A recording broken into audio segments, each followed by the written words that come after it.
Muy bien, hermanos, si me acompañan al Evangelio de Lucas,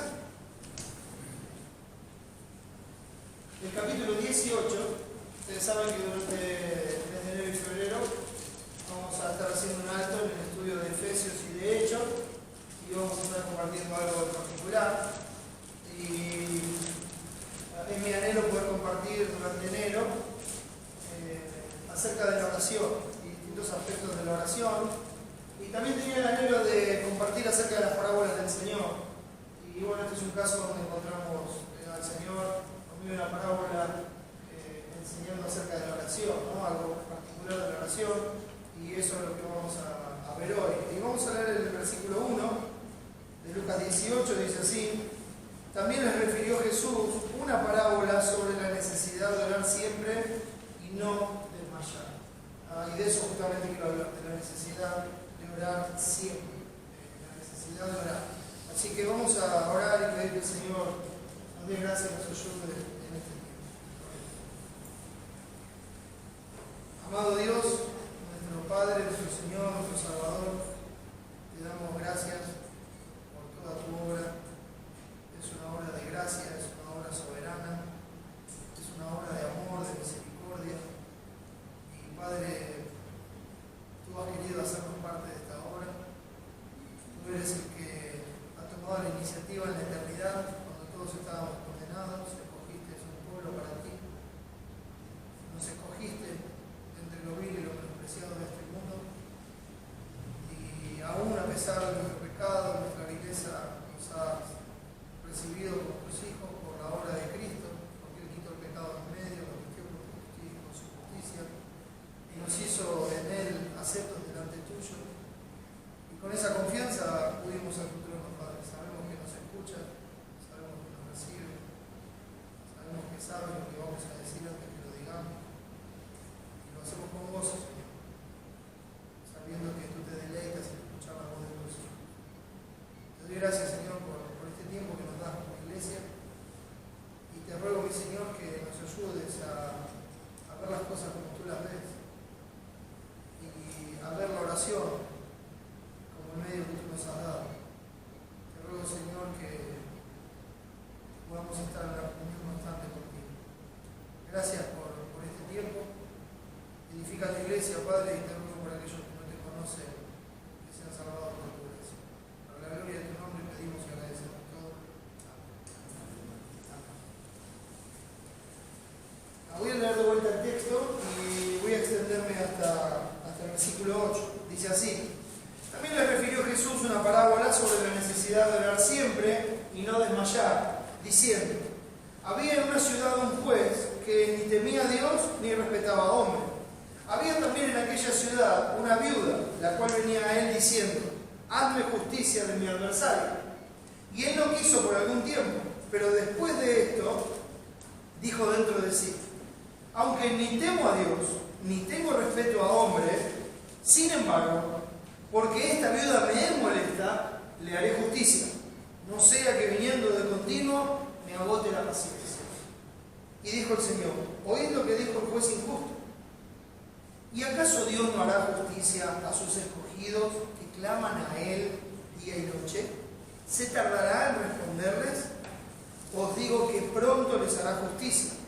Pero cuando el Hijo del Hombre venga, ¿hallará fe en la tierra? No hay nada más precioso, hermanos, que ver las enseñanzas de Cristo. Sabemos que toda la Escritura es inspirada por Dios, que es útil para enseñar, para redarguir, para corregir, para instruir en justicia. Pero cuando uno ve particularmente a Cristo enseñando en medio de sus discípulos, nosotros tenemos este pasaje que está registrado aquí en Lucas, y Lucas por ahí no es tan cronológico en el orden, pero sí es más temático, ¿no? Y lo tenemos justamente después, olvídese de la separación del capítulo, pero lo tenemos justamente después de que Jesús anuncia la destrucción de Jerusalén. Jesús está anunciando el juicio, ¿verdad? Sobre Jerusalén, está anunciando lo que va a pasar en pocos años. Después de su muerte, sepultura, resurrección, vendría el juicio sobre Jerusalén, que continuaba con los sacrificios, que continuaba rechazando a Jesús como el Mesías, que no no recibió el sacrificio de Cristo en la cruz como la consumación de todas esas sombras que estaba anunciando, todo ese ritual, todo ese sacerdocio. Y al rechazar al Mesías, al rechazar a Cristo, Dios trajo un juicio sobre Jerusalén y Él terminó con el sacrificio, porque el sacrificio debe terminar con Cristo. Y al hombre querer insistir en su religión de obras, al hombre querer insistir en sus formas para agradar a Dios, para alcanzar a Dios y dejar de lado a Cristo, Cristo mismo había dicho: nadie viene al Padre sino por mí. Al querer insistir con eso, bueno, Dios envía un juicio sobre Jerusalén y Él cesa el sacrificio continuo, lo termina definitivamente. Es al día de hoy que no se han podido restablecer los sacrificios y, mal que les pese a muchos, los sacrificios no se van a restablecer nunca, porque el sacrificio de Cristo ha sido único, suficiente, perfecto, y de una vez para siempre hizo perfectos a todos los santificados. Ahora, ¿por qué comparto esto? En este contexto, hablando de estas cosas venideras, hablando del juicio, hablando de cómo van a tener que huir, hablando de los apremios que van a sufrir, hablando de cómo se van a hacer realidad todas las advertencias que les hizo Cristo acerca de su vida como cristianos. Pensando en eso y hablando a sus discípulos, y este texto está orientado a sus discípulos, mis hermanos, uno va a encontrar que hay otras parábolas donde Jesús está hablando públicamente y está enseñando, y ahora vamos a ver algo de eso. Pero vemos acá que Él está hablando a sus discípulos. Claro, puede ser que haya otros también en el auditorio y que estén escuchando. Puede ser. Este fue el último, tal vez, mensaje público de Cristo antes de su crucifixión. Entonces, Él está ahí compartiendo con los discípulos y la ternura de Cristo es el hecho de enseñar acorde a la necesidad que ve. Él conoce mejor que nadie nuestras debilidades, Él las ha compartido. Él ha sido tentado en todo según nuestra semejanza, pero sin pecado. Él ha sufrido las mismas cosas que nosotros: hambre, calor, frío, lo que fuera. Todas las cosas que nosotros pasamos, Él las pasó, pero sin pecado. Todo lo que nosotros vivimos, Él lo comprende a la perfección, porque Él pasó por las mismas cosas, con la diferencia de que cada vez que tuvo que hacer lo que tenía que hacer en cada situación, Él hizo lo correcto, Él hizo lo agradable a Dios, Él hizo la voluntad de Dios y le dio la gloria a Dios, cosa que nosotros no hacemos. Entonces, en esa ternura de Cristo, Él sabe cuál es nuestra profunda necesidad. Y por eso digo que es precioso ver las palabras de Cristo, porque es el pastor hablando al corazón. Es el maestro hablándole al discípulo. Es el padre hablándole al hijo, con ese amor, con esa ternura. Haciendo que el hijo no solamente repita algunos conceptos, sino que el hijo medite. Llevando al hijo a meditar, a considerar que no solamente la enseñanza, a considerar el carácter de Dios, a recordarle quién es Dios, cómo es Dios, cómo atiende Dios a sus hijos, y hacerles pensar en esto por medio de una enseñanza, en este caso una parábola. Ahora, ¿qué es una parábola, mis hermanos? Sí, hemos hablado de esto varias veces, pero lo voy a repetir.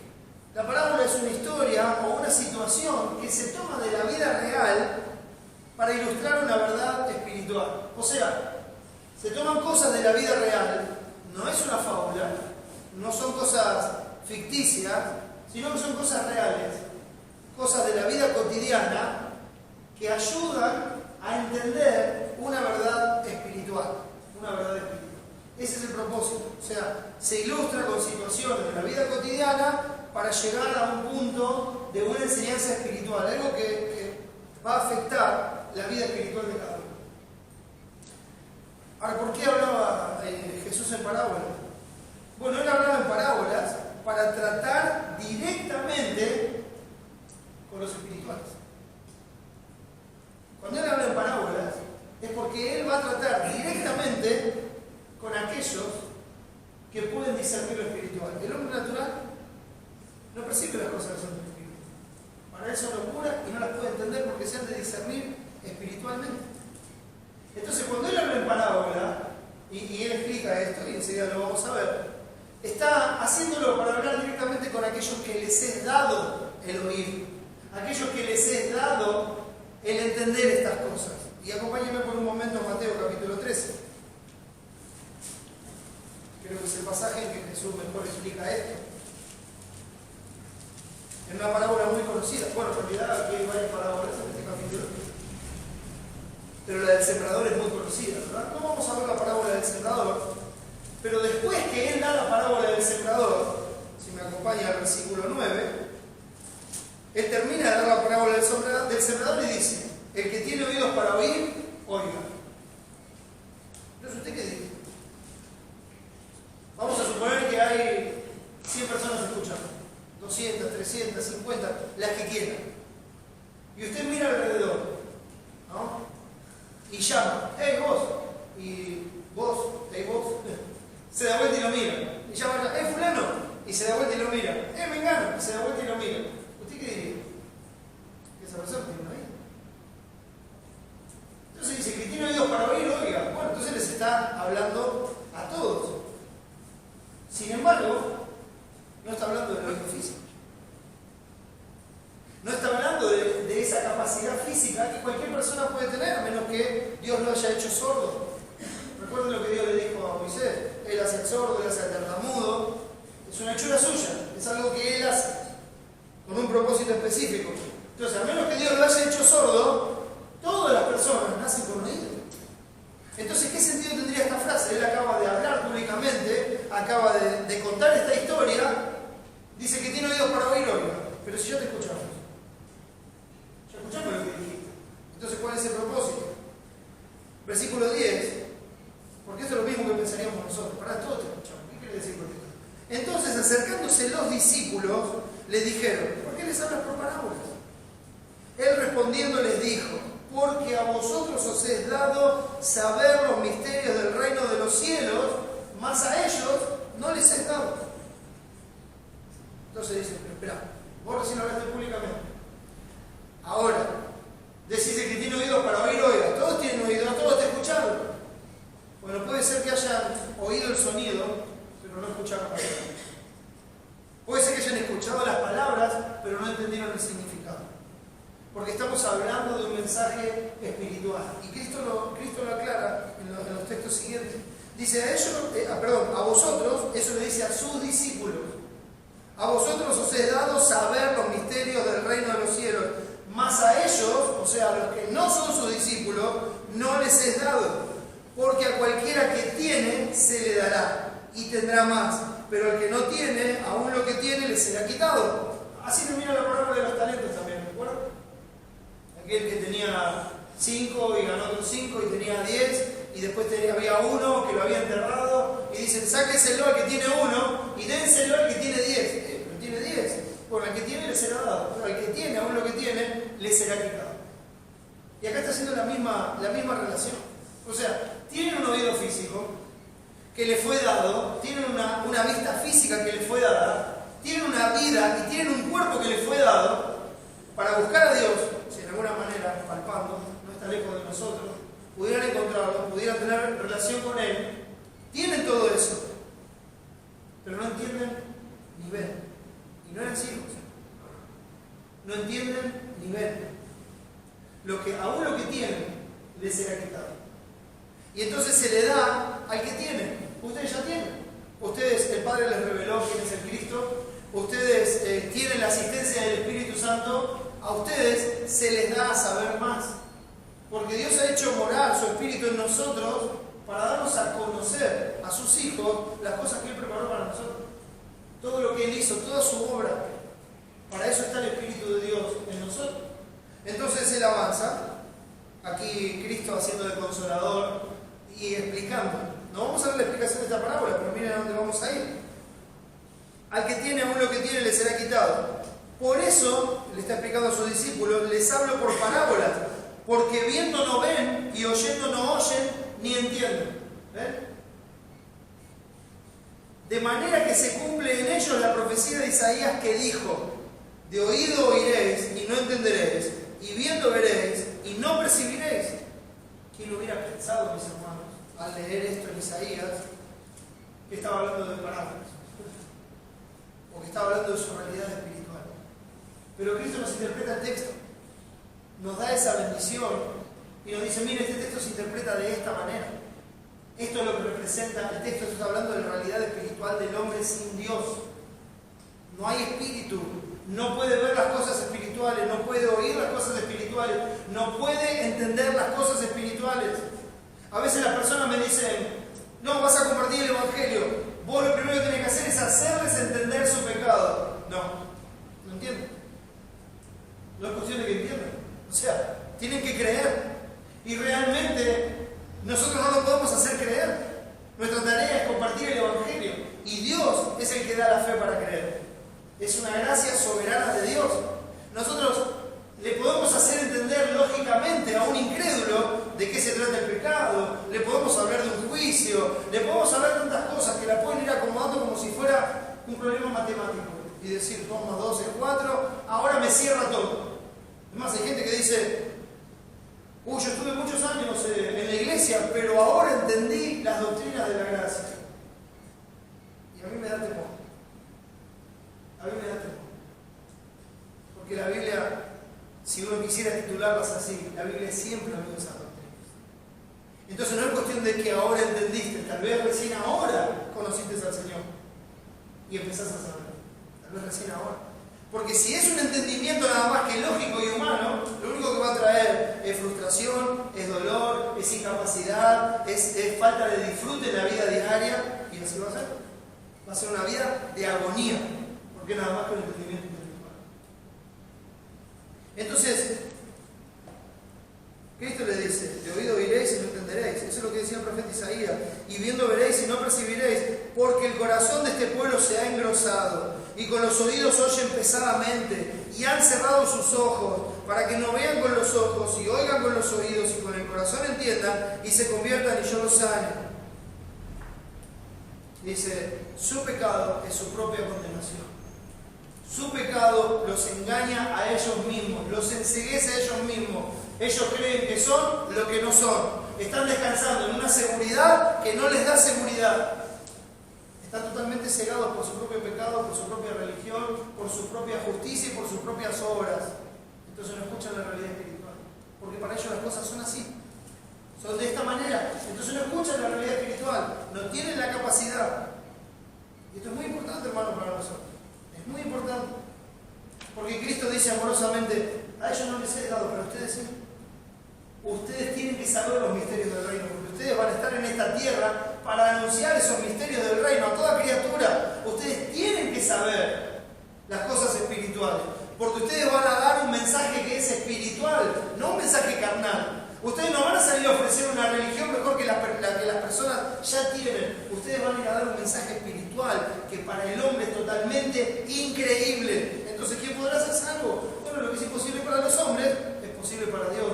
Ustedes vayan y hagan su parte. Que Dios, en su gracia soberana, hace la suya y trae al que está muerto en sus delitos y pecados a la vida, le da su espíritu y lo hace comprender las verdades eternas. Por eso nos hablamos por parábolas. No era un mensaje oculto, pero sí era un mensaje que algunos no lo podían entender. Pero bienaventurados vuestros ojos porque ven y vuestros oídos porque oyen. Porque de cierto os digo que muchos profetas y justos desearon ver lo que veis y no lo vieron, y oír lo que oís y no lo oyeron. Esto tiene que ver con que Cristo el Mesías prometido estaba ahí y ellos no lo podían ver. Ni siquiera lo podían reconocer. Es más, lo aborrecían. Se quejaban de él. Buscaban ocasión para tentarle. Buscaban ocasión para ponerle trampa. Y después buscaron ocasión para matarle. Y tenían al Mesías adelante. Muchos justos, aquellos que precedieron en el tiempo, en la vida, aquellos que tenían su fe en Jesucristo, aquellos espirituales del Antiguo Testamento, hubieran deseado ver a Cristo en persona. Pero no pudieron porque no era en ese tiempo.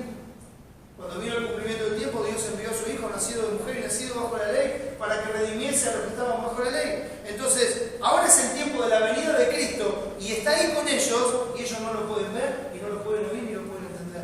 Pero bienaventurados ustedes, porque ustedes sí lo pueden ver, lo pueden oír, ustedes lo pueden disfrutar, ustedes lo pueden adorar, ustedes lo pueden reconocer, porque no se lo reveló ni carne ni sangre, sino el Padre que está en los cielos. Y le dijo, miren, ese que está ahí, ese es Cristo, sigue, ese es Jesús, ese es el Salvador, ese es su Señor. Y de la misma forma hizo con nosotros, en esta época con sus discípulos y en esta época con nosotros, de la misma forma. Nos hizo ver al Jesús histórico como el Señor y Salvador de toda la creación. Y aun si a Cristo conocimos según la carne, ya no lo conocemos así. Porque ahora sabemos realmente quién es Jesucristo. Ahora sabemos quién es el verdadero Dios y la vida eterna no es nada más que un hombre. ¿Ves la diferencia? De eso se trata. Oíd pues la parábola del Señor. Y ahí después Él les explica la parábola. A ustedes les he dado. Y ahí Él, ¿se acuerdan cuando dice, yo les enviaré otro consolador? Porque otro igual a Él, porque Él es el consolador. Y Él estaba con ellos y los cuidaba y les enseñaba todas las cosas, les explicaba y estaba ahí con ellos. Pero cuando se fue, envió el Espíritu Santo para que esté con nosotros. Es Cristo en nosotros, morando en nosotros, justamente para darnos este mismo entendimiento. Porque el Espíritu Santo, ¿qué hace? Recuerda las palabras de Cristo, nos lleva a Él. Y las palabras que el Espíritu Santo nos recuerda son las palabras de Cristo. Entonces el entendimiento espiritual es fundamental para una parábola. Usted puede escuchar a alguien y ese alguien puede explicar una parábola correctamente, explicarla teológicamente bien. Y uno puede escuchar la explicación y puede decir, esa es una buena explicación, pero puede ser que no la entienda. Y puede saber la explicación de memoria, y puede ser que no la entienda, porque todavía esa parábola, esa enseñanza espiritual, no es una realidad en su vida. Recuerde, la única doctrina que nosotros conocemos es la que vivimos. Entonces Él está con sus discípulos y les va a dar una parábola. Es imposible interpretar correctamente una parábola con el pensamiento natural, con el pensamiento carnal. Se requiere indefectiblemente el auxilio del Espíritu Santo. Por eso, el hombre natural nunca estará satisfecho con la verdad espiritual que transmite una parábola. Siempre quiere ver algo más. Siempre quiere encontrar un significado oculto. Siempre quiere decir que este corresponde a este, aquel corresponde al otro. Este es Dios, este somos nosotros, este es fulano, este es mengano. Y empezar a acomodar todas las... Es una parábola. Pero el hombre carnal hace eso. De hecho, el hombre carnal todavía está mirando las Escrituras que dicen que la hora y el día nadie lo sabe y está buscando la hora y el día que Cristo va a venir. Cosa que el Padre lo puso en su sola potestad, pero el hombre carnal insiste en seguir buscando la fecha. Porque no está mirando la Biblia espiritualmente, porque no está viendo el mensaje de Dios. Está buscando a sí mismo. Está buscando su propia satisfacción. Está buscando el yo. No está buscando a Dios. Y decirle a todos, hey, yo encontré lo que ustedes no pudieron. Imagínense. Entonces el hombre natural nunca va a estar satisfecho con la verdad espiritual y va a tratar de encontrar en la parábola, que tiene un propósito específico, una enseñanza específica, va a tratar de encontrar lo que él quiere ver y no lo que el Señor está diciendo. Por eso, hermanos, tenemos que tener mucho cuidado cuando leemos la palabra, cuando leemos lo que Cristo dice y ver las cosas como Él ve. Esta parábola tiene una simpleza maravillosa, porque aparte nos declara inmediatamente de qué se trata. O sea, nos da, antes de la parábola nos da la clave para interpretarla.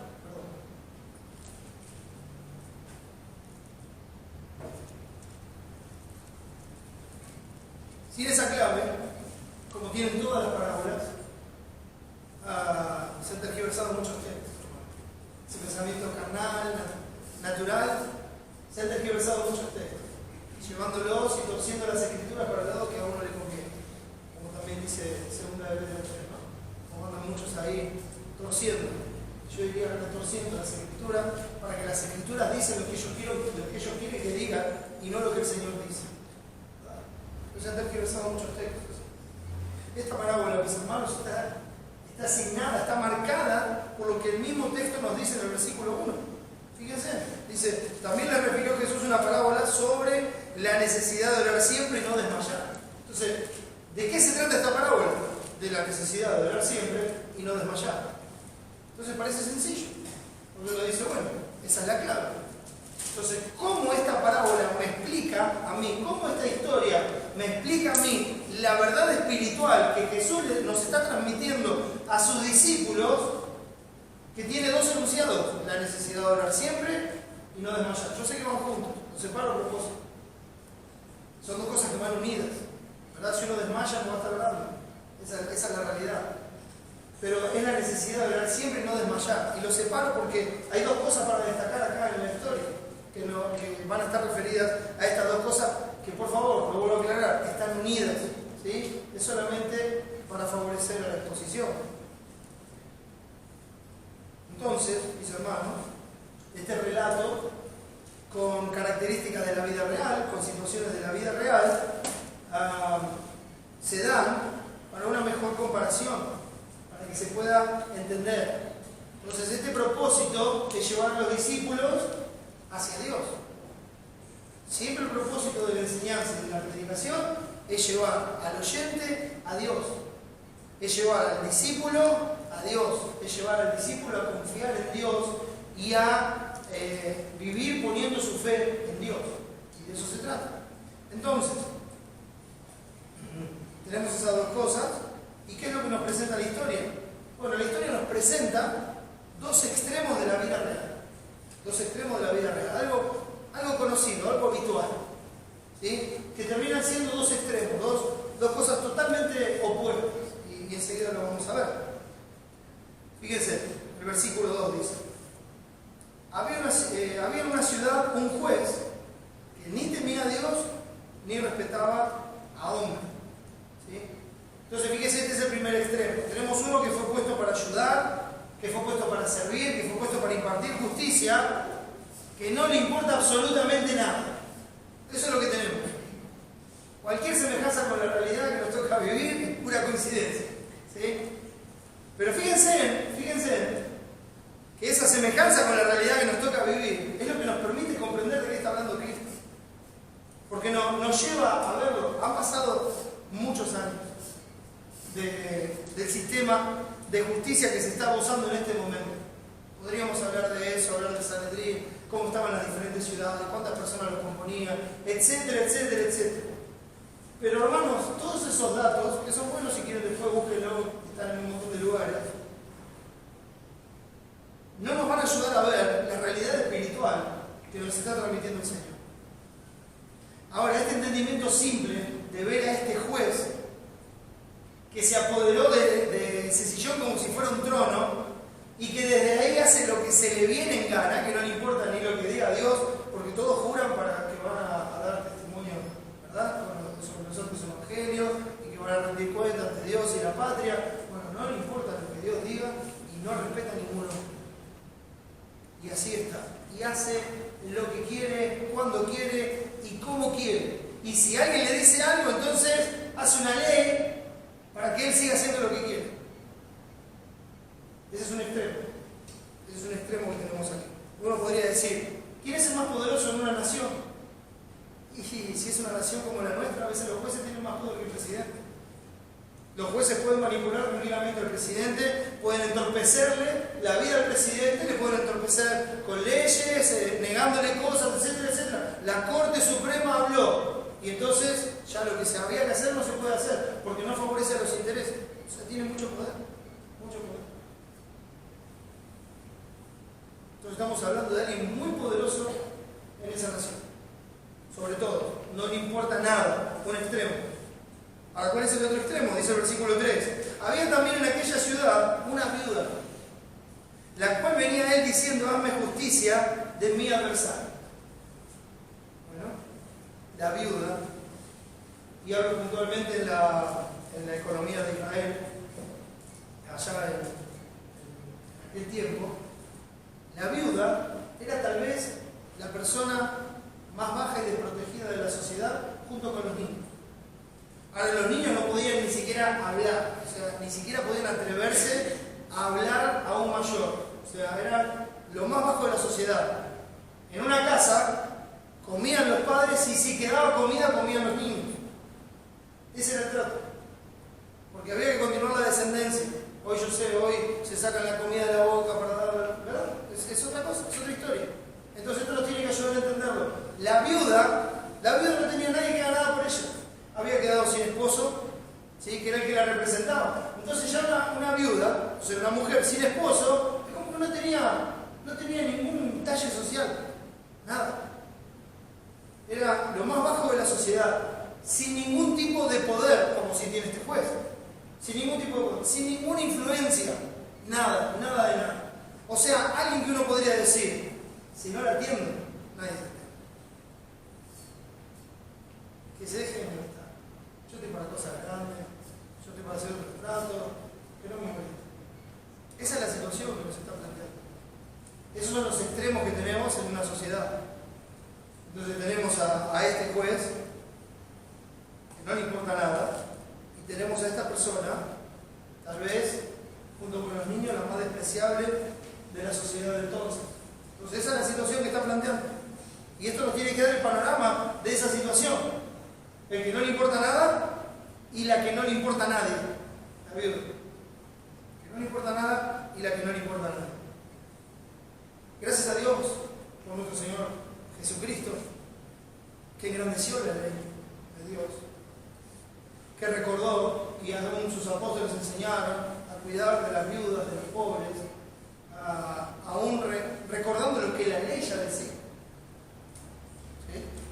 Entonces esto no es así para Dios, pero sí es así normalmente en la sociedad.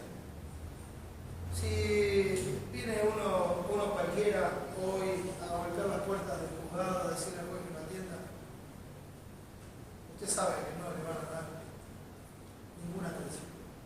Ninguna atención. Son causas que por ahí las reciben, entran, las archivan y pasan años y nadie le presta atención. Bueno, esa es la situación que tenemos acá. Y esto nos lleva a pensar inmediatamente, mis hermanos, en la esterilidad, en la infructuosidad de todos los intentos de la viuda. Si usted fuera la viuda, si yo fuera la viuda, diría, ¿a qué voy a ir? Este hombre no teme a Dios, no respeta a los hombres, ¿por qué me atendería a mí? No me va a escuchar, no quiere saber nada conmigo, no le voy a importar. Yo soy nada más que una mota de polvo, nada más. Soy solo eso. Hermano, la situación es extrema. Nadie en su sano juicio, conociendo el sistema de justicia humano, conociendo la corrupción del hombre, podría pensar que la viuda lograría algo. Usted cuando ve esto, había en una ciudad un juez que ni temía a Dios ni respetaba a hombre. Había también en aquella ciudad una viuda, la cual venía a él diciendo, hazme justicia de mi adversario. Entonces uno lo mira en su sano juicio y dice, olvídate, esta mujer es un caso perdido, no tiene nada que hacer. Sin embargo, versículos 4 y 5, Cristo presenta la historia así, dice, y él lo quiso por algún tiempo, pero después de esto dijo dentro de sí, aunque ni temo a Dios, ni tengo respeto a hombre, sin embargo, porque esta viuda me es molesta, le haré justicia, no sea que viniendo de continuo me agote la paciencia. Interesante, ¿no? ¿Qué podría lograr? Fíjese la frase que dice el 4. Y él no quiso por algún tiempo. Eso muestra que esto llevó tiempo, mis hermanos. Esto llevó algún tiempo. Un tiempo de esos que son hasta que se empieza a colmar la copa, ¿verdad? Hasta que la paciencia se empieza a agotar. Hasta que la persona se hace insoportable. Esa es la situación. Entonces él no quiso por algún tiempo. Si alguien sabía que no tenía chance de lo que estaba buscando, era la viuda. Ella sabía que no sería escuchada, sabía que no sería atendida, sabía que no sería recibida por este juez. Entonces le quedaba una sola opción, lo que ella tenía que hacer. Dice, ¿no me vas a escuchar? Entonces voy a ir hoy, voy a ir mañana, voy a ir pasado, voy a ir a la mañana, voy a ir a la tarde, voy a ir a la noche, voy a estar ahí todo el tiempo y voy a perseverar, voy a insistir y no voy a desmayar hasta que logre lo que quiero, hasta que me haga justicia. Esa frase por algún tiempo nos deja ver que la viuda no fue una vez y se quedó sentada esperando, sino que fue, y fue, y fue, y fue. El tiempo pasaba, mis hermanos, y ella seguía yendo. Tal vez le seguían diciendo, no, el juez hoy no tiene audiencia. No, no está. El juez está ocupado, el juez no lo puede atender. Pero ella fue una y otra vez, y otra, y otra, y otra, y otra, y otra, y otra, y otra, y ya me cansó a mí, mis hermanos.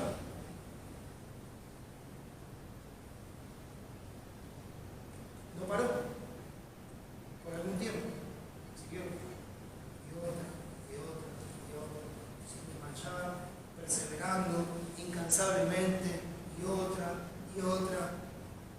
Y vengo a la mañana, y vengo al mediodía, y vengo a la tarde, y otra vez.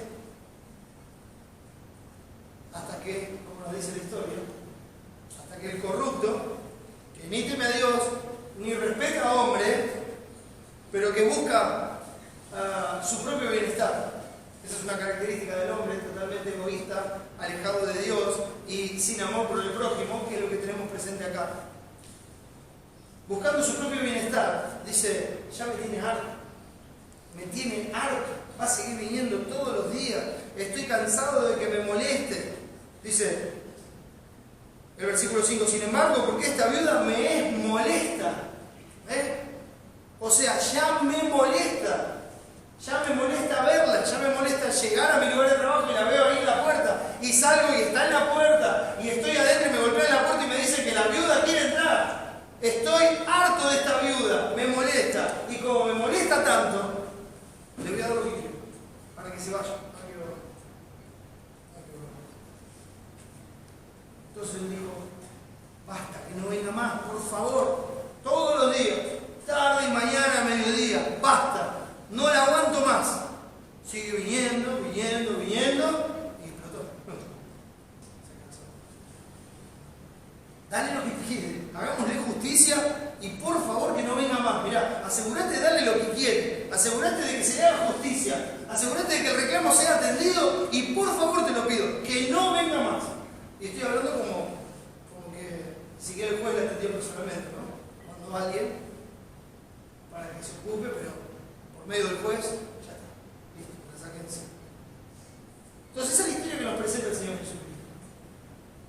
Ahora uno dice, ¿qué tiene que ver esto con el Señor? Porque si nosotros vamos a pensar que ese juez es el Señor, ¿cómo estamos perdidos? Si nosotros vamos a pensar en la vida, estamos perdidos. Dos extremos, pero una realidad espiritual.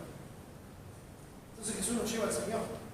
Y el versículo 6, el Señor dice, y dijo el Señor, oíd lo que dijo el juez injusto. Bueno, ¿cómo sabemos que dijo eso? Porque el mismo Jesús lo dice, ¿verdad? Oíd lo que dijo el juez injusto. ¿Escucharon la historia? ¿Vieron lo que pasó? Aún ese perverso, por la razón que sea, respondió ante la insistencia de la viuda. Ustedes no hubieran dado 2 blancas por la viuda, ni 2 blancos hubieran dado por la viuda. Sin embargo, este hombre, que no teme a Dios, que no respeta a nadie, este perverso, corrupto, la atendió, le respondió. ¿Escucharon lo que dijo? Ahora, mis hermanos, vamos a ver las cosas como son. Tenemos que meditar en lo que esto nos enseña. Y eso es lo que hace Cristo, porque enseguida lo lleva a comparar, por medio de esa historia y esta verdad espiritual, al perverso con el santo, al injusto con el justo, al maligno con el benigno. Eso es lo que hace el Señor. Entonces ahí lo lleva a comparar. Por eso dice en el versículo 7, ¿y acaso Dios no hará justicia a sus escogidos que claman a Él día y noche? Esa es la pregunta. Miren, lo voy a hacer meditar. ¿Escucharon cómo reaccionó Él? ¿Acaso Dios no tiene nada que ver con ese juicio? Este es el peor de todos. Dios es el único, déjenme decirlo en comparación directa, el mejor de todos. Este juez no le importa nada, a Dios le importan todos. Entonces, hace esa comparación. Recuerden que está hablando con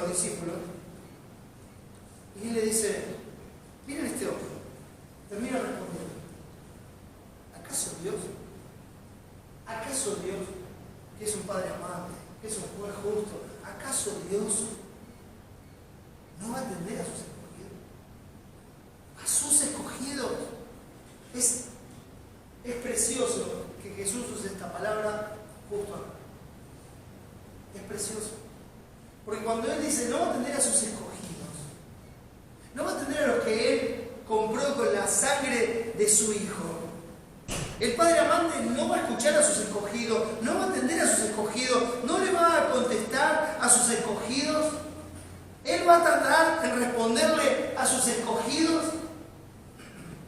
Y ahora soy yo el que insiste. Porque la palabra tiene una importancia vital en lo que Cristo está mostrando.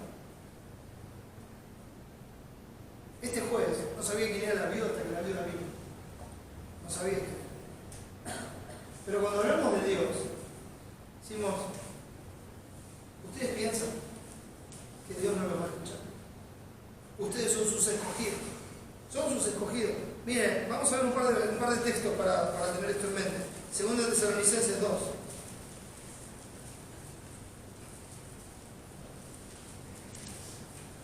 Son 3 textos y estos textos son para entender la importancia de la palabra escogidos que Él pone aquí. Segundo de Tesalonicenses 2, versículo 13 dice así. Pablo hablándole a los hermanos en Tesalónica. Pero nosotros debemos dar siempre gracias a Dios respecto a vosotros, hermanos amados por el Señor, que Dios os haya escogido desde el principio para salvación, mediante la santificación por el Espíritu y la fe en la verdad, a lo cual os llamó mediante nuestro Evangelio para alcanzar la gloria de nuestro Señor Jesucristo.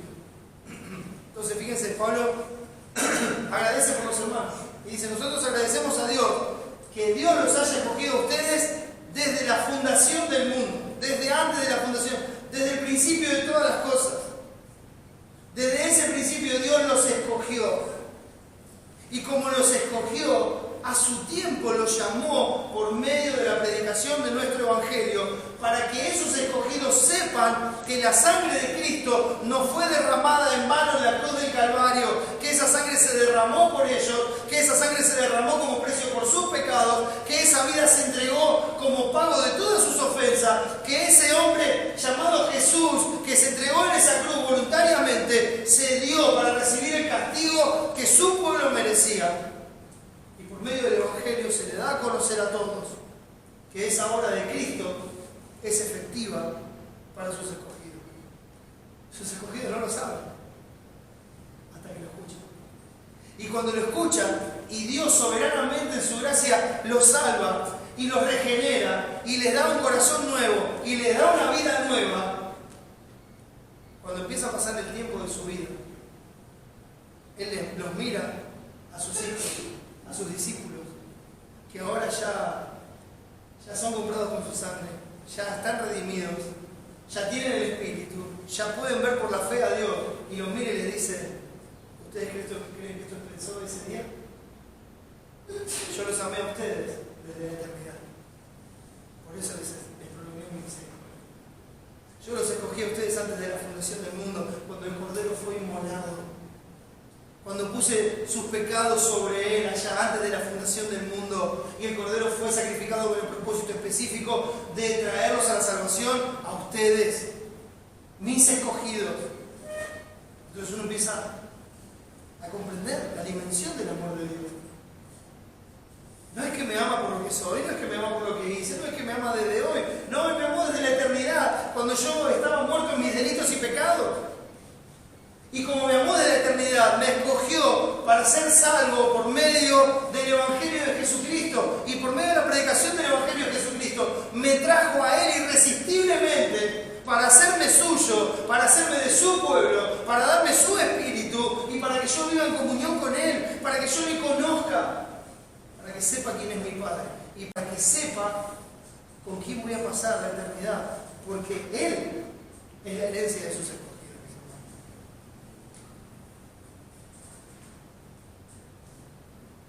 Ahí nomás, 2 Timoteo 1.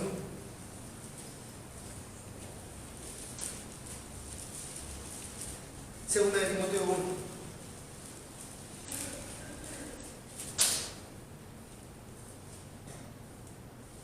Voy a leer desde el 6, que dice así: por lo cual te aconsejo que avives el fuego del don de Dios que está en ti por la imposición de mis manos. Porque no nos ha dado Dios espíritu de cobardía, sino de poder, de amor y de dominio propio. Por tanto, no te avergüences de dar testimonio de nuestro Señor, ni de mí, preso suyo, sino participa de las aflicciones por el Evangelio, según el poder de Dios. ¿Y cómo lo anima? ¿Cómo lo fortalece? Quien nos salvó y llamó con llamamiento santo, no conforme a nuestras obras, sino según el propósito suyo y la gracia que nos fue dada en Cristo Jesús antes de los tiempos de los siglos, pero que ahora ha sido manifestada por la aparición de nuestro Salvador Jesucristo, el cual quitó la muerte y sacó a luz la vida y la inmortalidad por el Evangelio. Ustedes son mis escogidos y ustedes vienen a la vida por la obra de Cristo. Él no solamente murió en la cruz, sino que Él sacó a luz la vida y la inmortalidad, porque Él fue sepultado y al tercer día se levantó de los muertos. Era imposible que la muerte lo pudiera retener. Él venció al pecado, a la muerte y a Satanás. Se levantó victorioso y le dijo a todos sus escogidos: esta victoria es su victoria, esta resurrección es su vida, este levantamiento de la tumba es su justicia.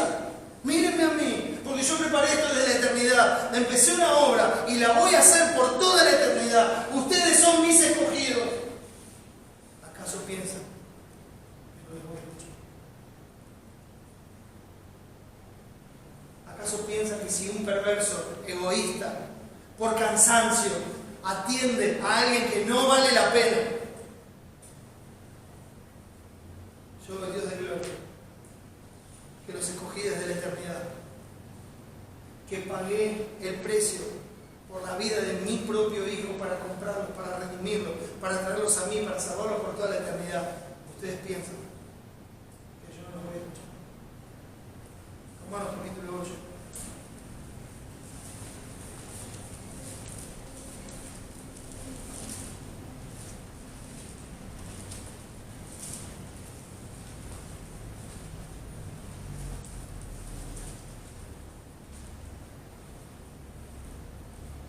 Pero desde el 26 que dice así: de igual manera el Espíritu nos ayuda en nuestra debilidad, porque pues qué hemos de pedir como conviene no lo sabemos, y luego veremos ese texto, pero el Espíritu mismo intercede por nosotros con gemidos indecibles.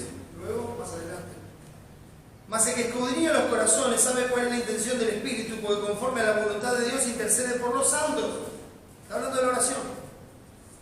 Está hablando de nuestro acceso al Padre y cómo el Espíritu nos auxilia en esa necesidad. Ni siquiera sabemos qué pedir como conviene. Y Él nos auxilia.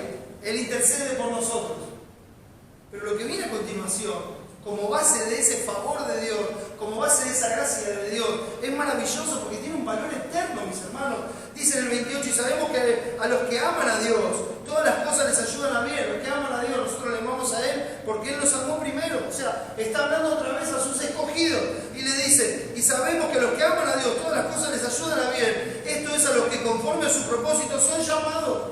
Porque a los que antes conoció, también los predestinó para que fuesen hechos conformes a la imagen de su Hijo, para que Él sea el primogénito entre muchos hermanos. Y a los que predestinó, a estos también llamó. Y a los que llamó, a estos también justificó. Y escuche esto porque es maravilloso. Y a esto también glorificó. Mis hermanos, nosotros estamos glorificados. No lo hemos vivido en el tiempo todavía, pero la obra del Señor es completa, está terminada, es perfecta, no va a fallar.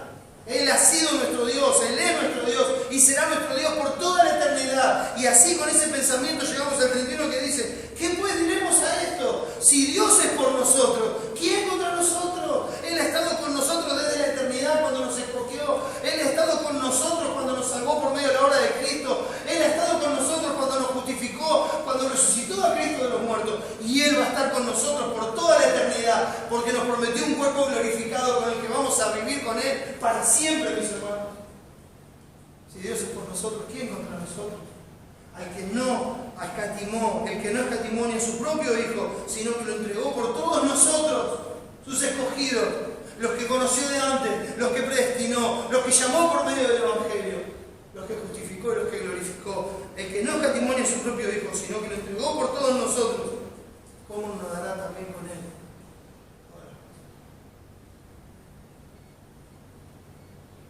Jesús mira a sus discípulos y les dice: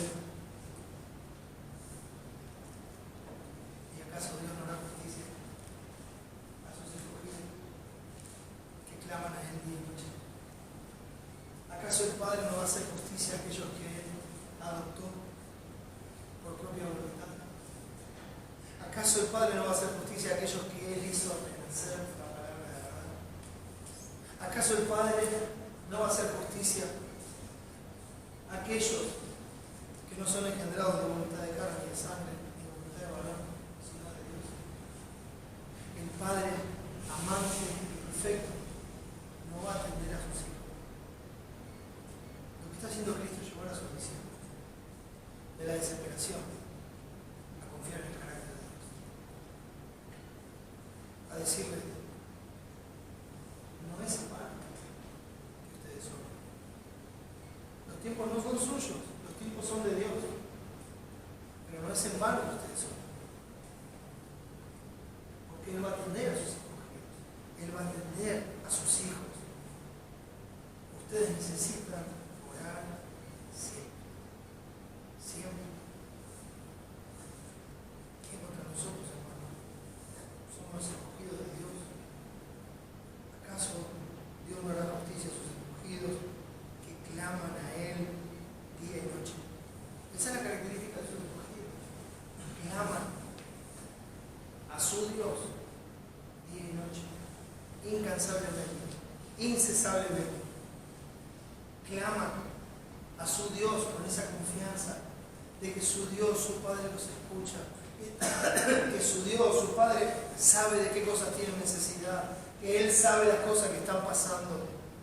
Sus escogidos saben que el trono de su Padre es un trono de gracia, es un trono donde se puede hallar la misericordia, el auxilio para el oportuno socorro. Sus escogidos saben quién es su Dios y saben que el camino está abierto porque Cristo en la cruz del Calvario, por medio de su sacrificio, abrió el camino vivo y nuevo al Padre para que tengamos acceso con confianza a Dios por medio de Él, mis hermanos.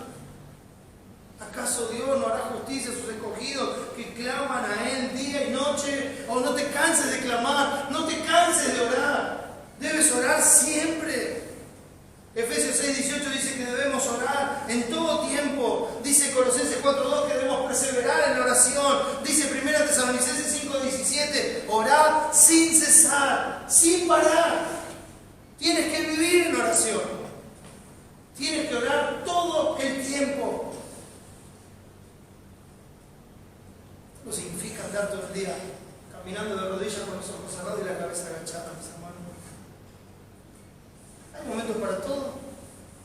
Hay momentos para la oración pública, hay momentos para orar en familia, hay momentos para orar con hermanos, hay momentos en los que nos encerramos en la intimidad y derramamos nuestro corazón en la posición que sea, aún postrado con la cara en el piso, delante de nuestro Dios. Hay momentos para todo. Pero cada uno de esos momentos está conectado entre sí por una oración incesante en medio, por un trato incesante con Dios. Jesús escogido. Cristo nos está enseñando la necesidad de orar siempre y no desmayar. ¿Qué es la oración, mis hermanos? He escuchado tantas cosas. Déjeme decirle que la oración no es un recurso del cristiano. Por favor. Usted no puede ver la oración como un recurso del cristiano. Es una necesidad. Siempre doy el mismo ejemplo para la necesidad. Cuando uno habla de que algo es necesario que pase, está hablando de algo que indefectiblemente no puede dejar de suceder. Tiene que pasar sí o sí. Y doy siempre el mismo ejemplo. Si usted quiere vivir, necesita respirar. ¿Acaso respirar es un recurso, mis hermanos? No, respirar es un recurso. Cuando me estoy ahogando, entonces tomo el recurso y respiro un poco. Y después lo abandono de vuelta, hasta que necesite de vuelta ese recurso. No, mis hermanos. Usted ora todo el tiempo. Usted respira todo el tiempo. Usted respira sin cesar. Usted persevera en la respiración. No la abandona nunca. No va a dejar de respirar, porque es una necesidad. Si no respira, se queda sin vida. Y para el cristiano, la oración no es un recurso, mis hermanos. La oración no es un arma en la batalla espiritual. No es un arma, mis hermanos.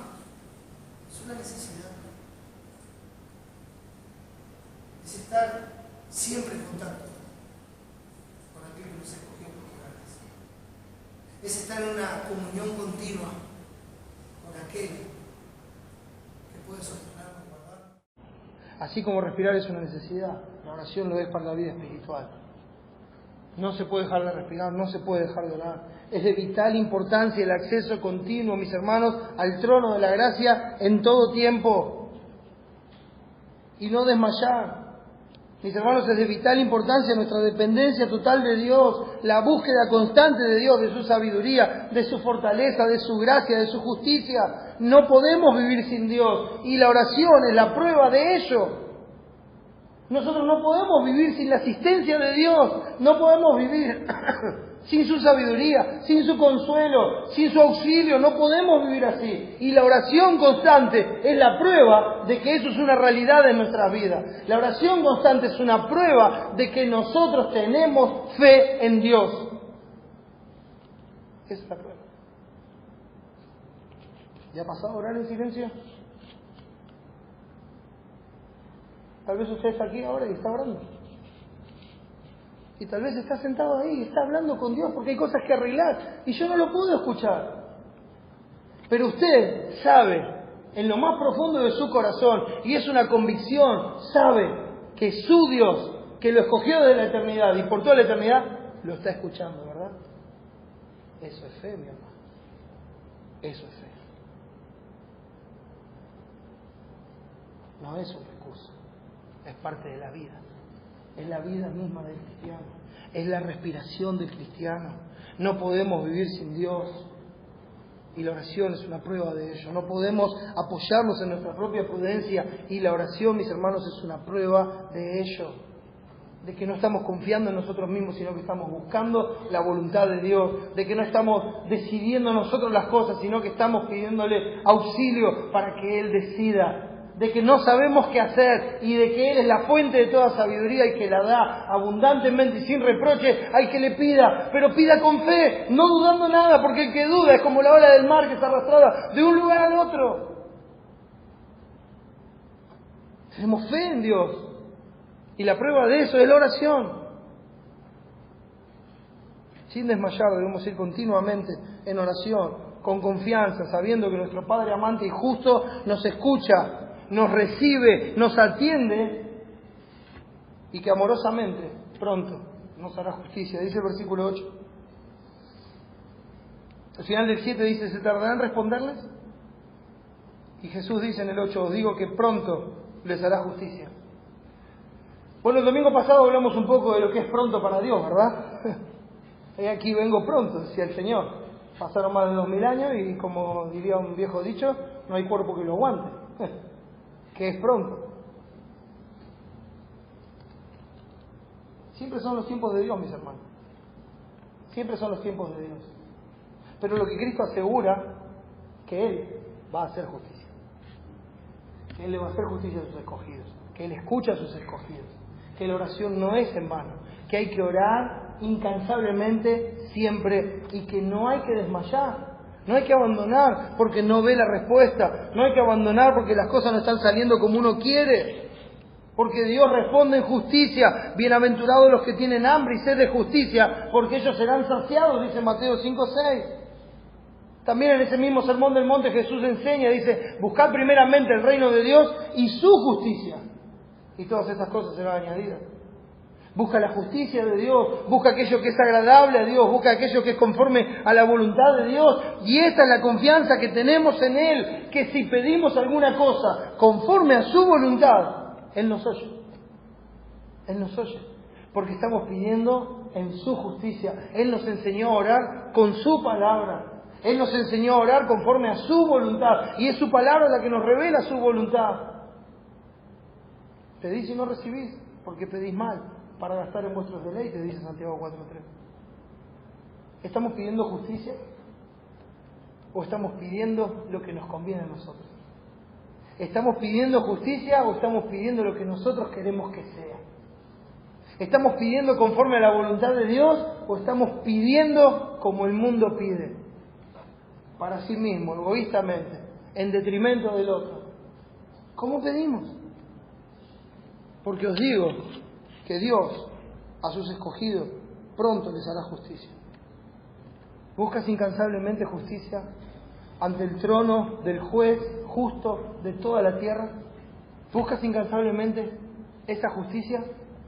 Porque déjame decirte que Dios pronto le va a hacer justicia a sus escogidos. Cristo estaba hablando del juicio en los versículos anteriores, de la opresión. Pronto van a recibir justicia. Hoy hay tribulación, hay angustia, hay persecución, hay gente que se opone por nuestra fe en Cristo. Pronto vamos a recibir esa justicia. Debemos esperar en el Señor, en sus tiempos, en su justicia. Y en las cosas diarias, Él es nuestro auxilio. Todo el tiempo. Todo el tiempo cuando decimos, Señor, tengo esta situación, estoy pasando por esto, ¿qué es justo delante tuyo? Señor, enséñame a hacer tu justicia, enséñame lo que te agrada, enséñame a hacer tu voluntad, porque tú eres mi Dios. ¿Acaso nuestro Dios no nos va a responder cuando pedimos así? Claro que sí, mis hermanos. Somos sus escogidos desde la eternidad y por la eternidad. Él es nuestro Padre porque así lo quiso. ¿Y Él nos va a fallar? ¿No nos va a escuchar? Pronto hará justicia. ¿Le crees? ¿Tienes fe? Dice el versículo 8, os digo que pronto les hará justicia, pero cuando el Hijo del Hombre venga, ¿hallará fe en la tierra? ¿Hallará fe en la tierra? ¿Por qué esto está relacionado con la oración, mis hermanos? ¿Por qué esta pregunta está relacionada con la oración? Relacionada al mismo tiempo con el juicio. Cuando el Hijo del Hombre venga, ¿hallará fe en la tierra? ¿Hallará a un pueblo que cree en su Dios, que depende de su Dios, que está constantemente buscando la voluntad de su Dios, que está pensando como su Dios piensa? ¿Hallará eso? ¿Hallará fe en la tierra? ¿Saben qué, hermano? Cuando Cristo venga, cuando suene la final trompeta, cuando Él junte de los cuatro vientos a sus escogidos, toda la fe que hay en la tierra será llevada al encuentro con Jesucristo. Y Él vendrá para juicio. Y en esta tierra ya no va a haber fe. Y cada uno de los que no creyeron en Él, ni confiaron en Él, ni descansaron en Él, serán juzgados por Cristo y por todos aquellos que por la gracia de Dios tenían la fe dada por Dios para creer.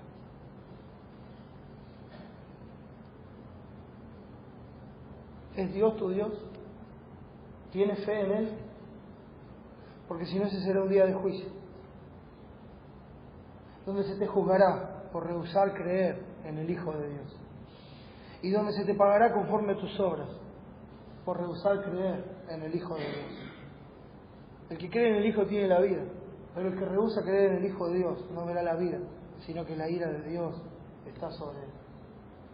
Mis hermanos, la fe viene por el oír y el oír por la palabra de Dios. Así es como Dios nos trajo a la vida y nos llevó a ver su gloria en la faz de Jesucristo. Tal vez estás aquí y no conoces a Dios. Déjame hablarte de Jesús, porque Él es el único y verdadero Dios, y lo probó viniendo a este mundo a morir por tus pecados, si crees en Él, a ser sepultado y a resucitar para darte vida, si crees en Él. Y hoy está sentado a la diestra de Dios para salvarte perpetuamente, si por medio de Él vienes a Dios. Y si estás aquí como un escogido de Dios y tu fe está en Dios, solo quiero decirte algo, hermano. Ora. Ora. Ora. Una y otra vez. Hay una necesidad de orar siempre. No desmayes. Ora. Busca el reino de Dios y su justicia. Ora. Pídele a Dios lo que es agradable a Él. Ora. Pídele a Dios que te ayude. Ora. Ora. Ora. Porque Dios pronto le va a hacer justicia a sus escogidos. Amén. Vamos a ver. Una vez más, Padre, gracias. Gracias por Jesús que nos abrió este camino. Gracias, Señor, por la salvación tan grande que nos has dado. Gracias, Padre, por tu amor incomparable y por tu justicia perfecta. Gracias porque hoy venimos delante tuyo porque nos has hecho aceptos en el amado, en Cristo. Nos has hecho tus hijos, nos recibes, porque así lo planeaste desde la eternidad, así lo decretaste. Así nos has traído a ti. Y así, Señor, nos mandas a anunciar este Evangelio a toda criatura, para que ellos vengan a ti. Gracias, Padre, por Cristo, que hizo posible todas las cosas. Gracias, Padre, por escucharnos. Gracias, Señor, por todo. Salva a los que no te conocen y ayúdanos a ejercitar nuestra fe en ti. Te lo pedimos y agradecemos todo, Padre, en el nombre de Jesús y para su gloria. Amén.